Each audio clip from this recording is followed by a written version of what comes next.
I'm Sam. And I'm Andrew. And we're MB Board Gaming. And today we are taking a look at Wondrous Creatures, which is published by Bad Comet and designed by C.W. Yom. So Andrew is going to show us how to play as per usual. And we'll be back for our thoughts. Okay, so I've gone ahead and I've set up a 3-player game of Wondrous Creatures. Now, this game is going to be played until all of the trophies here at the bottom are gone. Once those are gone, whoever took the last trophy will finish their turn, and then each other player will take one last turn, and that will be the end of the game. Whoever has the most points at the end of the game is going to be the winner. Now, the way that Wondrous Creatures is played is that each player on their turn, they're going to have an option of 4 actions to take and a couple free actions that they can take as well. So I'm going to go over each of those main actions and those free actions. Just so you know, this is a double-sided board, so if you're playing for 1 or 2 player, it'll be on the other side. And I'm going to be moving this around a little bit just because the board is a little long, and I'm not able to fit it all on the screen at the same time. So with that being said, let's jump right in and talk about how to play. So at the beginning of the game, every player is going to get a player board here. I will show you. This isn't all of it, but this is what your player board is going to be. You're going to have 3 crew. You're also going to get a hand of 8 cards at the beginning that you will keep 4 and discard the other 4 as a starting hand.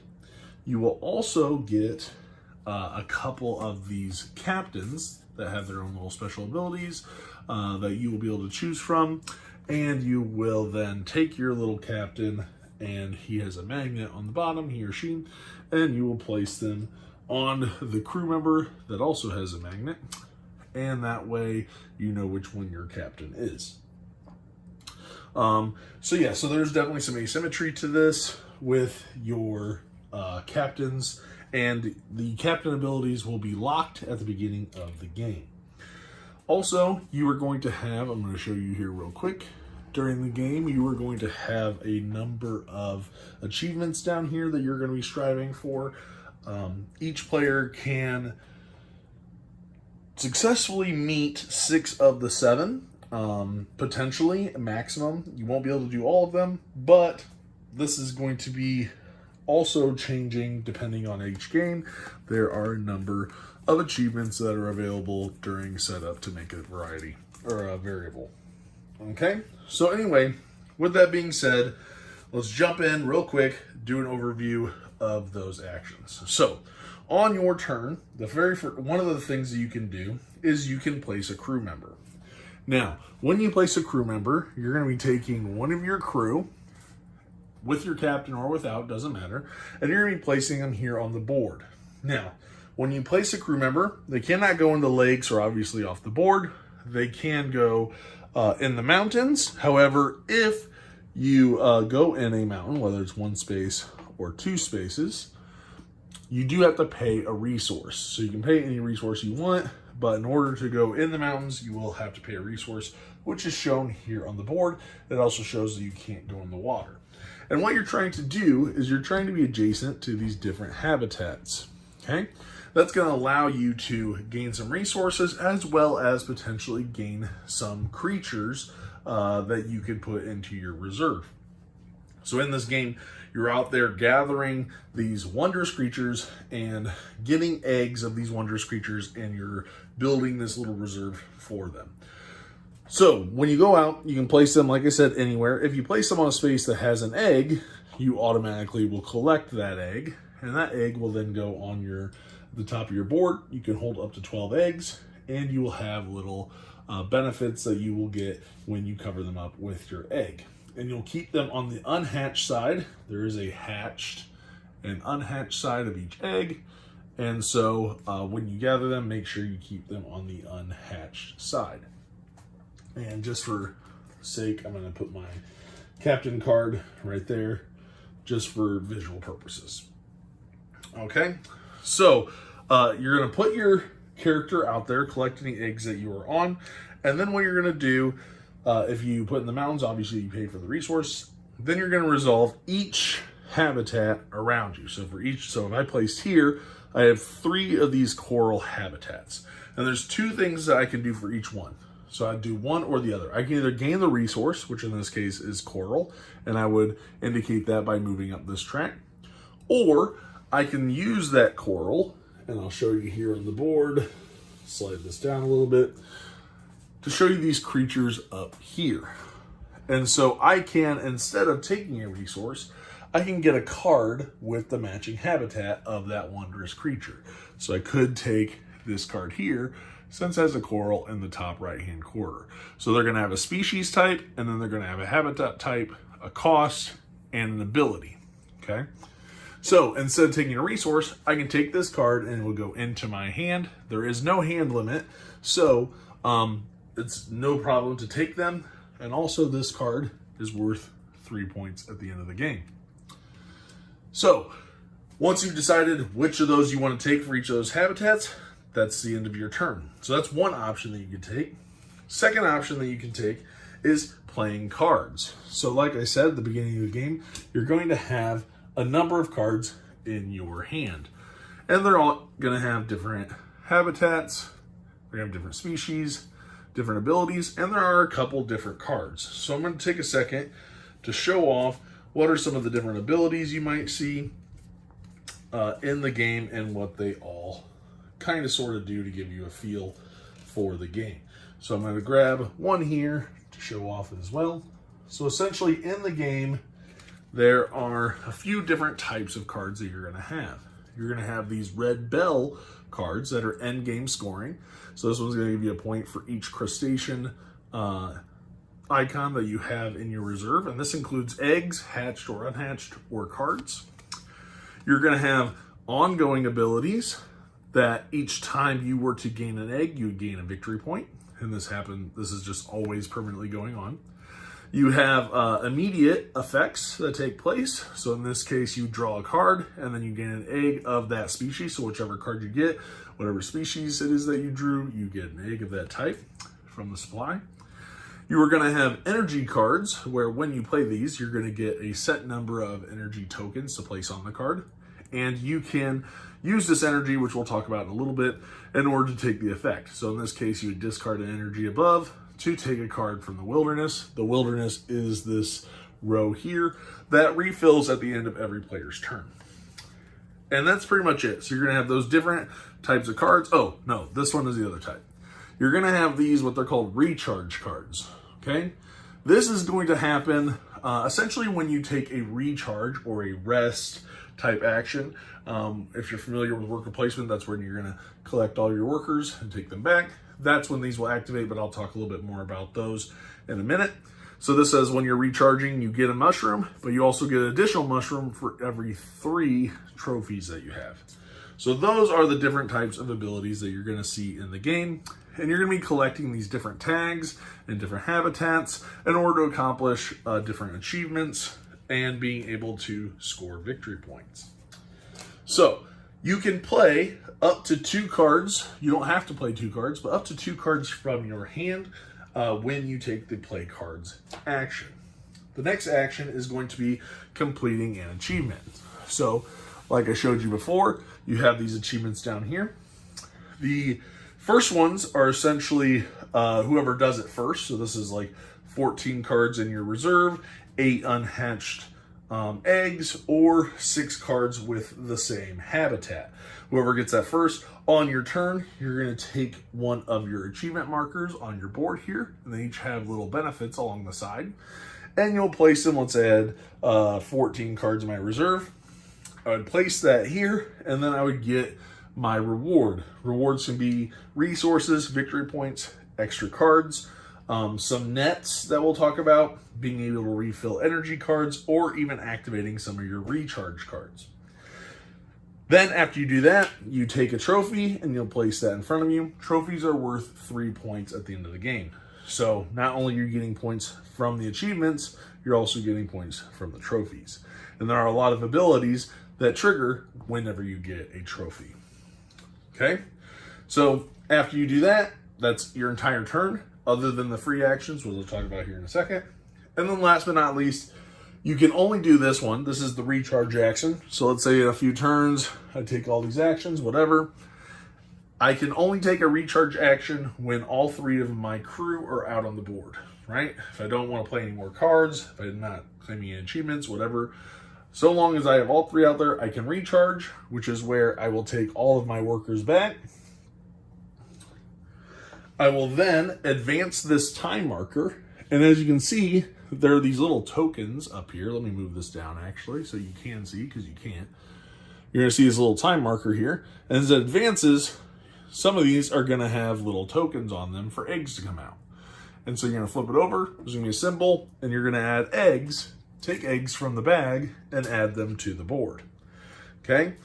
Then you're also going to gain a benefit. In this case, you're going to get a net. Some will have a little sweep icon, which will have you wipe away all the cards that are in the supply, and you'll refresh those.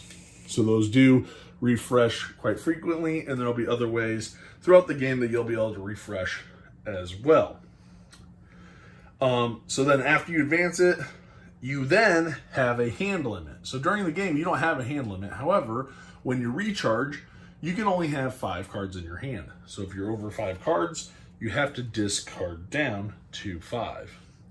And last but not least, like I said prior, whenever you recharge, you will activate any recharge cards that you have in your reserve. So you'll activate those in any order that you wish, and that's the end of your recharge action. So those are the basic actions you're going to be doing on your turn. That's going to be placing a crew, playing up to 2 cards, completing an achievement, or recharging. Now, there are 2 other free actions that you can do.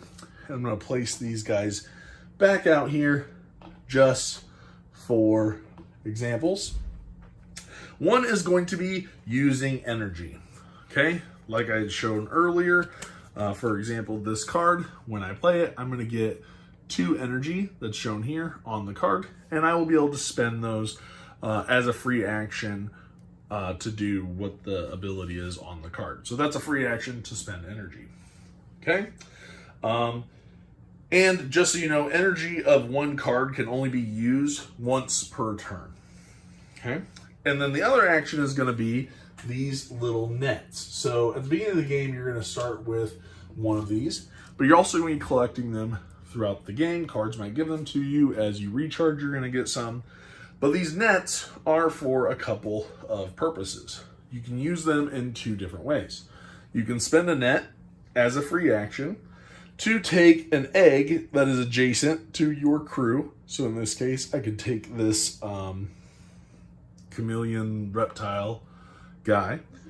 So I can spend this net to gain that egg and add it to my player board, or I can spend this net in order to activate a special ability on a habitat that is adjacent to my crew. So I could use it to get extra resources like this extra mushroom or this extra flower, or I could use it for here to use this ability, which lets me do a partial sweep and gain a card from the wilderness. So typically, after a player's turn, these all fill up. Whoops. And if I want to activate this ability, what I would do is I would either pick the left 3 or the right 3 cards to go away, to be discarded. They would then refill, and I would choose 1 card from the wilderness.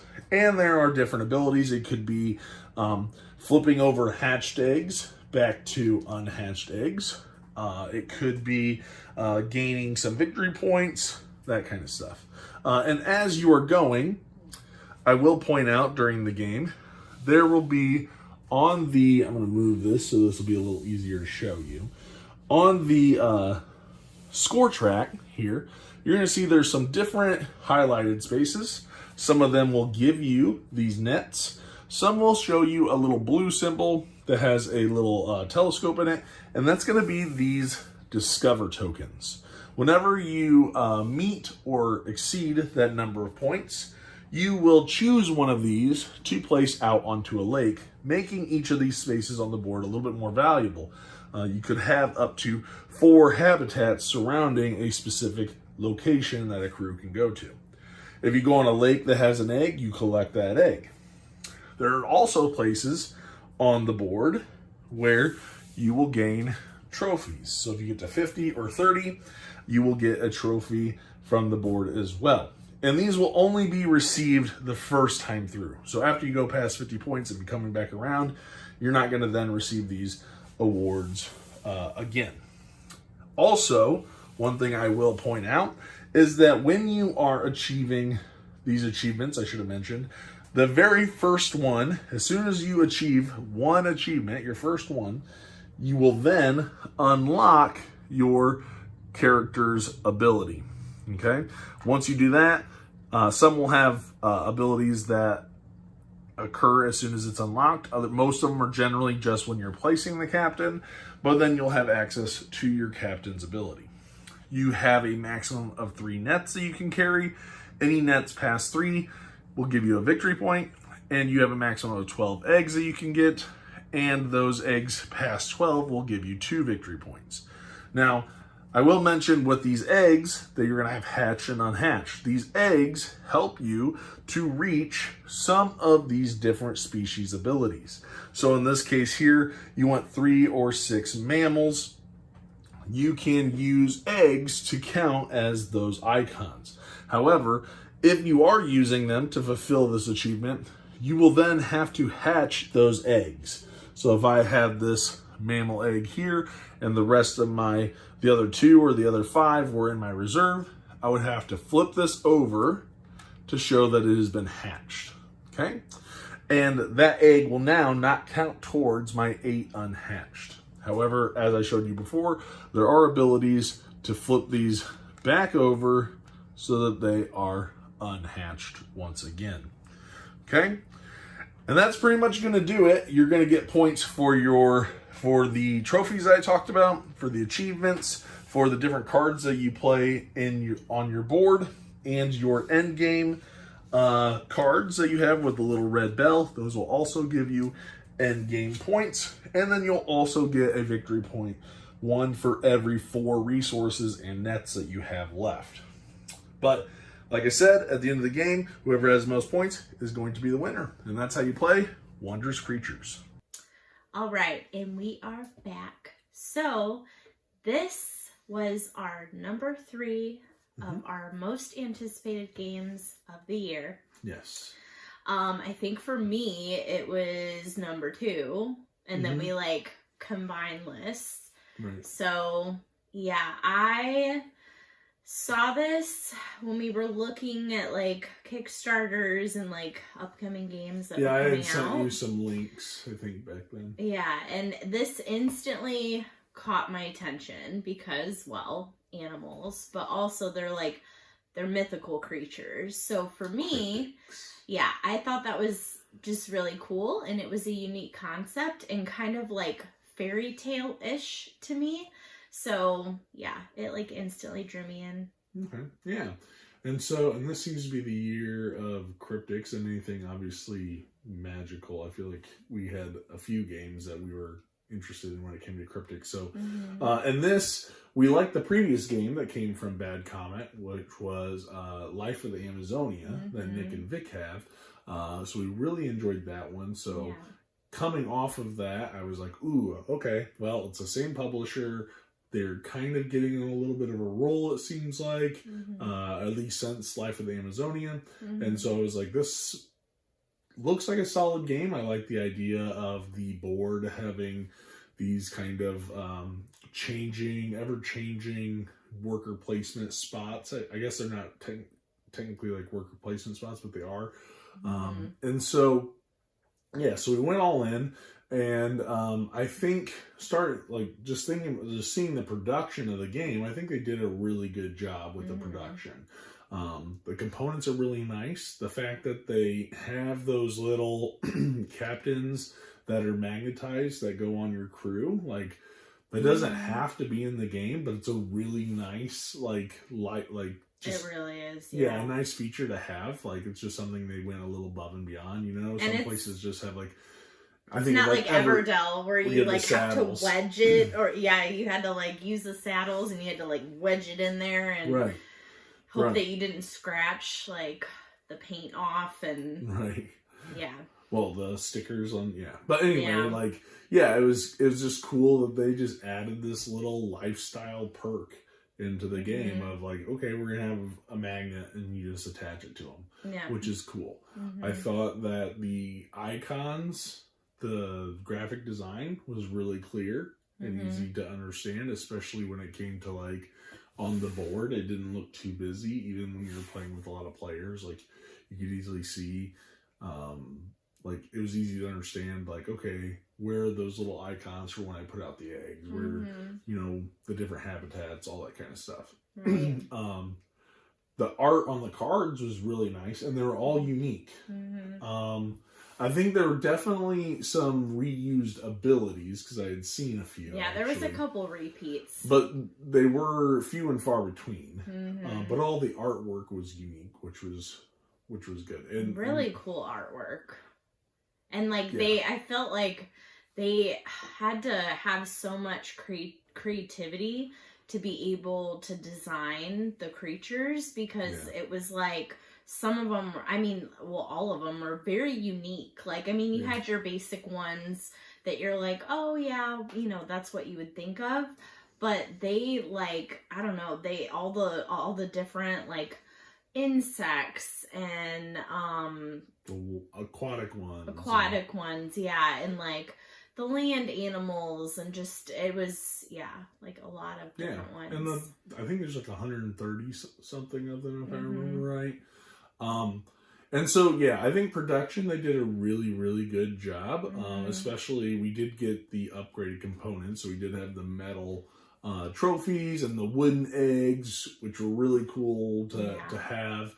I like the dual layer boards. Like, that's always really nice. So they did a great job, I think, with the production of the game. And how the eggs fit in there perfectly, too. Yeah, exactly. And so I think they did a really good job with that portion of the game for sure. With preparation, like learning, learning the game, the difficulty of the teach, kind of set up and tear down, isn't terrible, really. You might have to check it every once in a while when you're like, okay, I'm playing with 3 players or I'm playing with 4 players. I have to do a couple of extra things, which isn't too bad. A lot of it's just going to be shuffling a bunch of stuff so they can pick their starting captains and crew, and we'll talk about the expansions too a little bit, just so you know. But they're starting cards and whatnot. But other than, I think, shuffling the cards and putting out the eggs, because you got to have some eggs in the bag when you start, 5 of each. I mean, setup isn't terribly bad. I think it's just shuffling some stuff and passing it out so that everybody. That might be the longest part of setup, is people deciding what they want to keep and what they want to get rid of. Right, yeah. In all honesty, is okay, which cards do I want to keep? Which crew do I want to keep? Which captain do I want to keep? You know, there's a lot of that stuff. So, especially when you're playing with the expansions, that might be the longest part when it comes to setup. The teach is fairly simple. I feel like the actions are very simple, but you can take a little bit of a longer term, because, you know, you put out your crew, you play up to 2 cards, you claim an achievement, or you recharge, right? And so those all seem very basic, very simple, but as you're doing them, you might be triggering those energy cards or spending those nets. There's things that you definitely want to try to remember, but turns can be very, very snappy and you can plan it out. Like, I mean, for me, who has like AP, like I was planning out my turn when we were playing like 4-player. That might just be development as a gamer, because I've been waiting for you to take that leap. No, I'm just kidding. But I mean, I feel like the actions are pretty like straightforward, and they're not super like complicated, and like you have to do a million different things. Like, you can choose to do minimal stuff and just be like, oh, I claim an achievement, or oh, I'm gonna play just like 1 card or whatever. Like, it's pretty easy. Or you just literally I think the only thing with the teach is when you put out a crew, remembering, okay, a lot of times it's like, oh, I need to get all of these supplies. Where do I want to go? But I think sometimes people might forget of the whole, when I place out my crew, I can either take those resources or I can take a card from the wilderness. And sometimes they'll be like, wait, so I only get one card? No, it's one for each habitat that you're adjacent to, kind of thing. And then what do the symbols mean? Well, that's for the free optional stuff. That doesn't actually affect when you're placing the crew. It's when you're spending those nets. That's when you get to collect the adjacent eggs or activate the abilities on the habitat. So I think those are the only things that maybe might trip people up a little bit, is like, when can I do those abilities? Okay, you gotta spend these, that kind of stuff. But I think after a play, once you do one play, I think you get it pretty well. Yeah. I like that they have the symbols on the back, so it's really easy to understand like what things do and how they work. So that's good. I will say that one thing, possibly in the teach as well as with the gameplay, is I think there might have been an issue with translation to English. There's just some things that it might be on some cards or might be in the rule book where you're just like, why is it worded like that? It's not necessarily like wrong, but it's not intuitive. It doesn't, it's not like you read it and you're like, I get what you're saying, but I feel like it should have been simple, more simple. It maybe adds a little bit more confusion to the cards or to the rule book in that way. And I think that might just because, I don't know, I think the designers, they're not necessarily native English speakers, so that translation, there might have been a little bit of like a language barrier there, and so, but I think you can definitely tell that the game wasn't designed by someone who natively speaks English. So just know, like, it might not be a natural English translation like you would think it should be worded. Sometimes you're like, that just sounds weird. I get what you're trying to say, but sometimes it seems more like confusing. Convoluted. Yeah. And so there is that a little bit that can make playing the game and maybe potentially learning the game a little bit more difficult, just because you have to make sure you understand what they're saying and what they're meaning. And sometimes there's a little bit of an intuition, like, okay, I think this is what they're trying to say. And for the most part, it all plays out. I don't think anything breaks the game, or there's really anything that breaks the rules or anything like that, any rules issues. I just think it just makes you think harder about it. Like if it's a longer, like when you first get started, yes. Yeah, if it's a short, like there's plenty of cards where it's like short and to the point, and you get it. Very if obvious. It's like one of the longer like explanations on the cards, that's when you're gonna have that issue. Yeah. Exactly. So I will kind of throw that little caveat in there when it comes to the gameplay and kind of learning and how difficult it might be able to teach or even learn the game. Just so you know. Gameplay wise, what did you think? Or did you have anything you wanted to add? I know I do the learning and setup and tear down, but I figured I would just speak on that and you can talk a little bit more about the gameplay. Gameplay, I thought was very like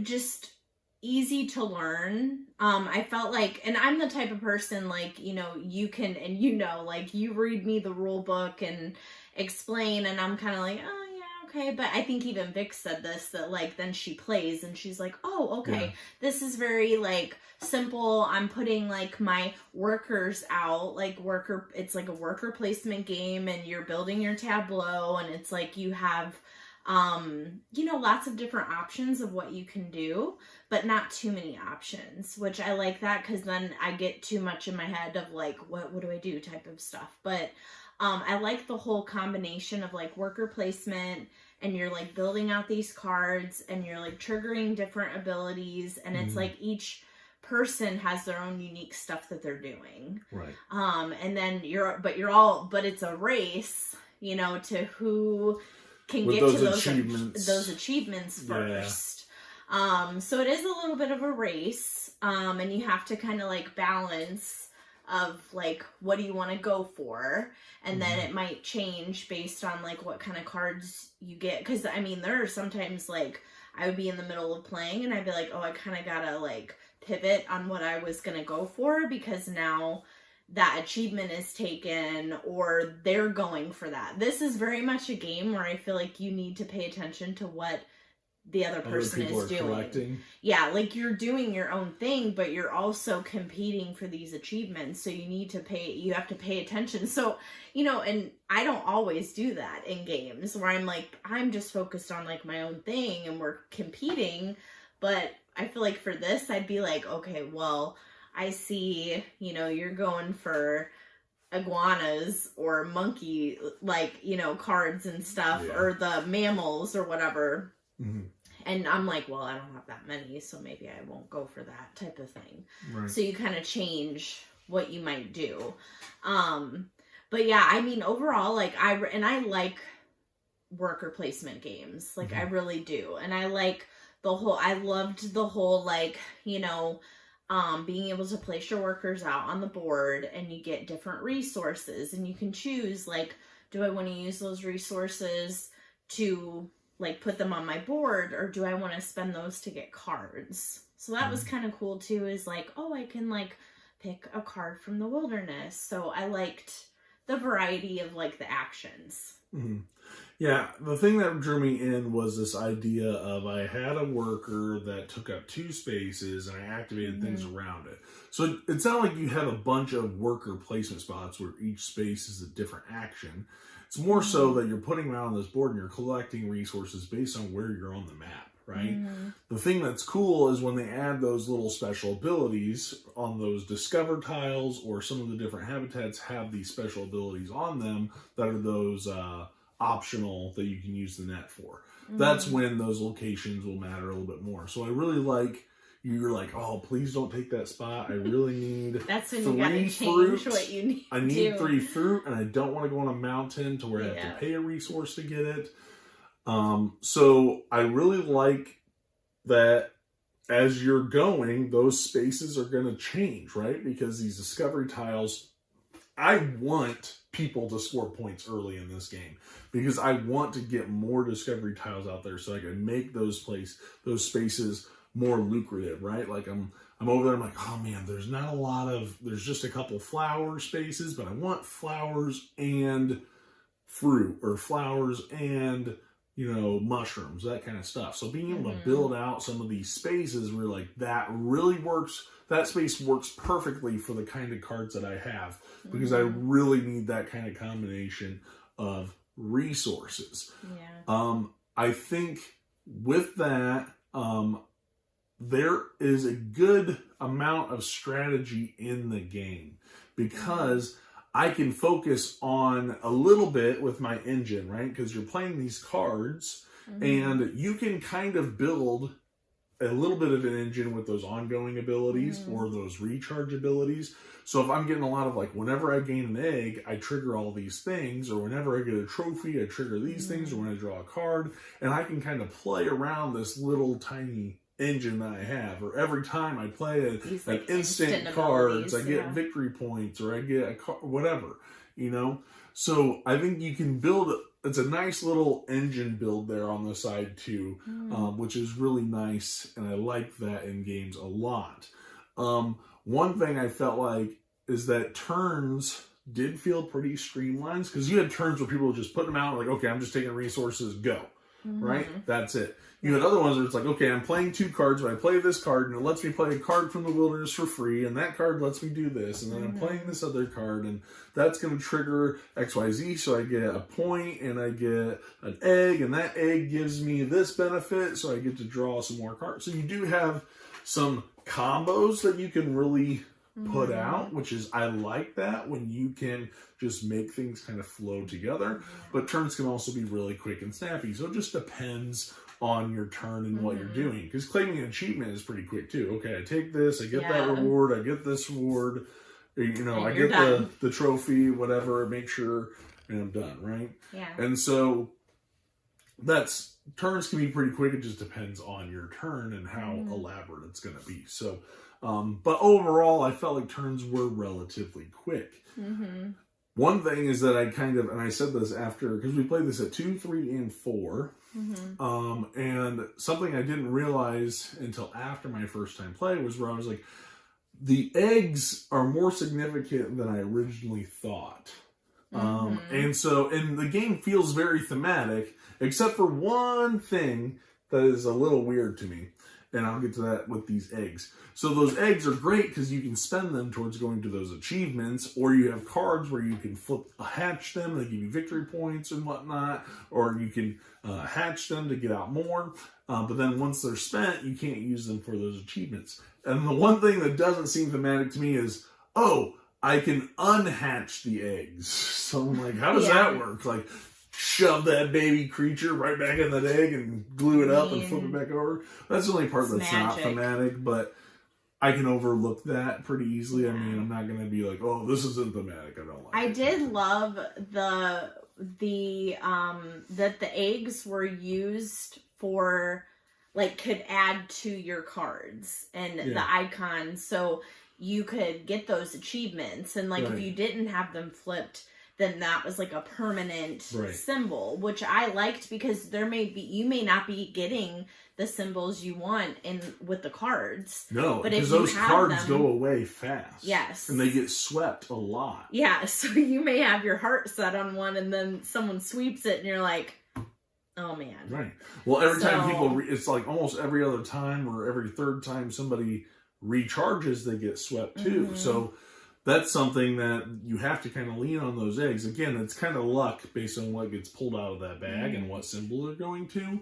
But you can kind of strategize based on, I really want these cards, but I got to hurry up and get them before it recharges. And I can see that Nick is about to take all of his crew back. And oh my gosh, like, I need to plan my turns out to be very efficient. There are also cards that will give you whatever egg you want, like species. Oh yeah, you can get that stuff I mean, there's different things like that, but it's also cool that they give you points as well. The eggs. And what I'm trying to get at is that there's plenty of different things that you can focus on in the game that feels very thematic. There is one thing too that I think might with the teach. It's just something to remember because as you're recharging, you're moving down this little time track with these time tokens, and my normal gamer mind is like, once we get to the end of the time track, that triggers the end of the game. But it's not. It's those trophies. But once you get to the end of that time track, the game is going to speed up real quick. So when I first was playing this the first time, I was thinking, wow, I'm recharging a lot. Because early in the game, you're building up your stuff. You're building up things. And you might, as you go on, you'll be doing more, obviously, on your turns before you recharge. But that end of game can come real quick because we've gone from where we have like 10 trophies, like doesn't seem like anybody's taking any, and literally within 2-3 turns, the game is almost over because like it just starts getting triggered. I like having that extra time though, because I like that when you get to the end of the track, it doesn't just end suddenly. You have to take away the trophies. It speeds it up, but then you're like, I gotta hustle to get done what I want to get done with, but you have more time. Yeah. So there's a lot of really interesting decisions and things to keep in mind of what you can do, because you might be looking for certain cards that you need. And I will say one thing that does frustrate me in the gameplay is I do feel like there is a disparity in the different types of cards. Right? So I feel like it's really hard to get, like, there's not a ton of those recharge cards. I wish there were more in there. Because sometimes I'm like, I really need a recharge card for this ability, and I'm waiting because I need 2 of every kind. And it can take a long time to get those, or I really need these end of game scoring, or I really need these ongoing powers, because there's a ton of the instant ones, right? Tons of them. But I do wish there were a few more of the recharge or end of game scoring or ongoing ones to kind of balance it out, because I do hate when I'm like, I've watched this thing get swept like 4 times. I haven't seen a single one. So there is some luck to it of whether or not a card's going to come up in time before somebody else gets it, or that they take it before you get it. So there is that little caveat. So keep in mind, there is some luck in the game, but I feel like a lot of it can be mitigated, and with the eggs especially, it's going to help with that. But Mm-hmm. I felt like it was very thematic, pretty good. I think turns like were pretty quick in some areas. Yes, some can have a long turn, but it's kind of exciting to be like, whoa, look at all this stuff I just got done. It's pretty good. Mm-hmm. So yeah, real quickly, I'll hit on the expansions because we did get all the content for the game when we backed it. Extra or the deluxe components on expansion, but you have the crew sets, which are really cool.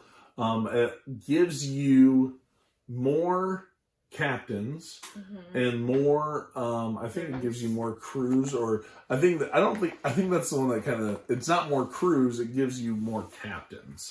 Oh yeah, it gives you some more crews, but it gives you special abilities for your crew. So now, instead of the original, you just took the color that matched your board. Now it doesn't matter what color of the creatures you take for your crew, but you're going to be able to pick between a couple, and they have like a one-time ability. Sometimes they're at the start of the game, sometimes they're one time throughout the entire game. And you're going to have a cost potentially for whichever one you take, depending on which one you take. So I thought that those were really cool that they had those crew cards and it added all the abilities for the base game crew. Yeah. So I like that. That's something I think I'll always play with, which is really cool. The other one, I felt like they were like fancier creatures too. Like they were like the design on them. These were cooler. Oh, okay. Yeah. And then the other one was the gargantuan beasts. Now, I'll probably always play with the captains, right? Unless there's one, well, I'll get into that. I'll always play with the captains, most likely. We'll obviously throw in the extra. I don't know. The gargantuan monsters were interesting. Because when we first played with it, I wanted to go for it. But then there were definitely times when I was like, was it worth it to go for those gargantuan creatures? If I can get it early on, maybe, or if it has a really good end game scoring, sure. But if you don't have one that kind of comes out that fits what you have going on, it might be more beneficial just to ignore it. You need to get it like towards the start of the game, because you have to move on your monster track to be able to score it at the end of the game. And the thing, like me, when I got it for the first time, we were like in the middle of the game and I felt like I was able to complete it, but then I couldn't do really much else with the achievements because I was so focused on moving up this monster track. Yeah. So I feel like you need to do it at the beginning of the game, or at least like kind of. Now the one thing that I do really like is that when you take a gargantuan monster, when you get them, you unlock your captain's ability. Yeah. Which originally you can only do once you get your first achievement done. Then you can unlock it. So this is quicker because all I need are 4 eggs. But I also don't want to get too committed to some of these achievements because it might be the same symbols I need to unlock a gargantuan. So if you can get them quickly enough and they line up with what you're doing, great. But there definitely been games where I'm like, I don't need to go for it. I'm better off just saving the eggs for something else that I'm working towards. None of the end game scoring is really aligning with what I'm trying to do. So, yeah, right. I could take or leave the gargantuan cards. I'll probably always just throw them in just so that they're an option there. But it was okay. I like the extra captains. I like having more cards, although I think most of the cards had to deal with advancing that tracker, which does help. But yeah, I thought it was okay. Yeah, I agree. It was just okay. I wasn't crazy about it. So yeah, I feel like we're getting a little bit on the long end, so let's go ahead and start wrapping this up and kind of talk about overall. Yeah, really, how did the game meet our expectations? This was a highly anticipated game, so we had some high expectations for the game. Yeah. What were your takeaways from that? I felt that I had high expectations for the game, and it met my expectations. I really do enjoy the game. I felt that it was exactly what like I thought it would be. I really don't have any negatives for it. So yeah, I mean, for me, the time that we put into it, like, learning it and setting it up and tearing it down, like, I feel like it's worth the gameplay. Doing, not that it took like forever to do it, but yeah, I felt like it. Okay. Do you have a preferred player count? I like it better at higher player counts. I liked it at 4 players just because too, I felt like there's more like competition as far, like, I feel like if it's just me and someone else, like, you're fighting for those achievements, and I like when there's more people, like, otherwise it's just you and another person. There's more tension, right? Yeah, when it's 2 people, right? I was thinking more tension with 3 or 4. Oh, no, I feel like if it's just like me and you, or me and another person, or whatever, like, you're just all going for the same objectives. It's more interesting when there's higher player counts. But there's the same number of objectives. Still, Okay. But I'm just saying, like, it's more interesting. Okay. I feel, because you don't know, like, oh, well, the other person's just gonna like get it before me or whatever, Okay. So what's your score for this game? I'm gonna score this like let me see, an 8.7. Okay. I really enjoyed this game, and I mean it was kind of everything I hoped it would be. So I kind of hope, I mean, I know we did get the expansions, but I kind of hope that they, like, I don't know, maybe come out with new. Oof, I don't know what else they would add, but yeah. Like, just add more. Maybe some cards. I would like some more cards. Like more crew. I feel like they already have a lot. But maybe like the same crew, but like different abilities so for alternate abilities? like more enhanced abilities, because most of them you could only use one time. Yeah. And then that was it. So it'd be nice to have some like are really good. But it'd be nice to have like ongoing. Yeah, it's your captain. But no, like ongoing for my crew. You want more ability? Okay. Yeah. Okay.